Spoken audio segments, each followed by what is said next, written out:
Today we'll be reading Job 32 through 34. So these three men stopped answering Job because he was righteous in his own eyes. But Elihu, son of Barachel the Buzite, of the family of Ram, became very angry with Job for justifying himself rather than God. He was also angry with the three friends because they had found no way to refute Job and yet had condemned him. Now Elihu had waited before speaking to Job because they were older than he. But when he saw that the three men had nothing more to say, his anger was aroused. So Elihu, son of Barachel the Buzite, said, I am young in years, and you are old. That is why I was fearful, not daring to tell you what I know. I thought, age should speak. Advanced years should teach wisdom. But it is the spirit in a person, the breath of the Almighty, that gives them understanding. It is not only the old who are wise, not only the aged to understand what is right. Therefore I say, listen to me. I too will tell you what I know. I waited while you spoke. I listened to your reasoning. While you were searching the words, I gave you my full attention. But not one of you has proved Job wrong. None of you has answered his arguments. Do not say, we have found wisdom. Let God, not a man, refute him. But Job has not marshaled his words against me, and I will not answer him with your arguments. They are dismayed and have no more to say. Words have failed them. Must I wait now that they are silent? Now that they stand there with no reply? I too will have my say. I too will tell what I know, for I am full of words, and the spirit within me compels me. Inside I am like bottled up wine, like new wineskins ready to burst. I must speak and find relief. I must open my lips and reply. I will show no partiality, nor will I flatter anyone. For if I were skilled in flattery, my Maker would soon take me away.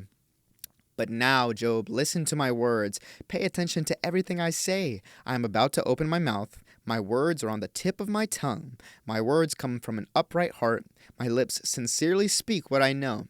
The Spirit of God has made me. The breath of the Almighty gives me life. Answer me then, if you can. Stand up and argue your case before me.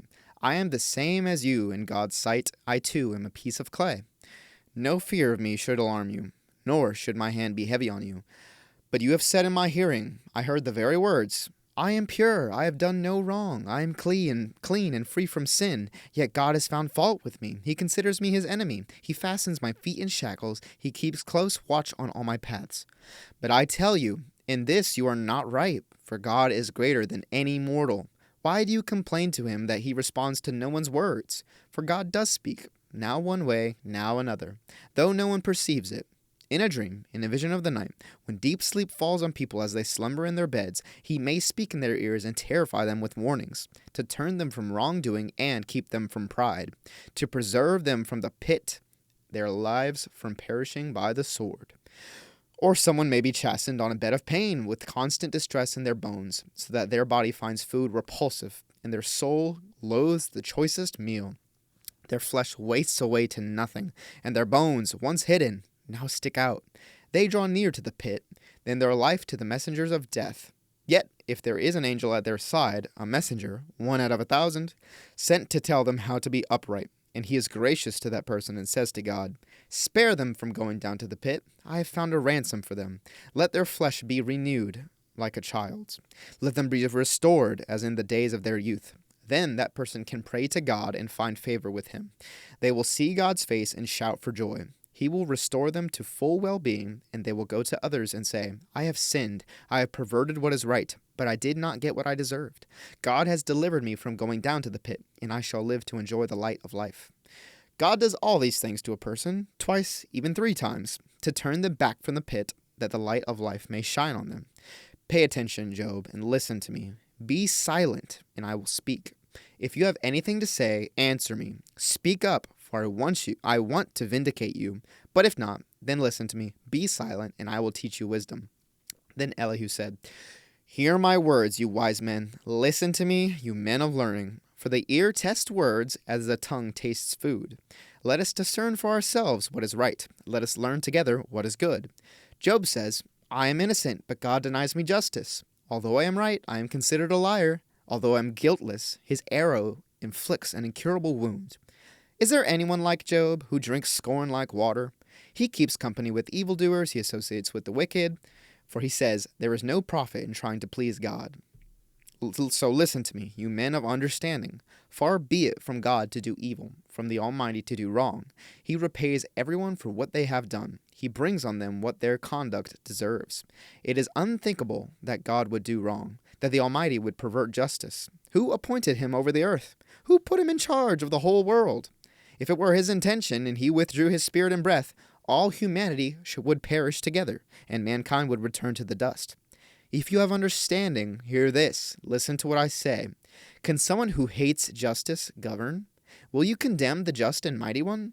Is he not the one who says to kings, "You are worthless," and to nobles, "You are wicked," who shows no partiality to princes and does not favor the rich over the poor, for they are all the work of his hands? They die in an instant in the middle of the night. The people are shaken and they pass away. The mighty are removed without human hand.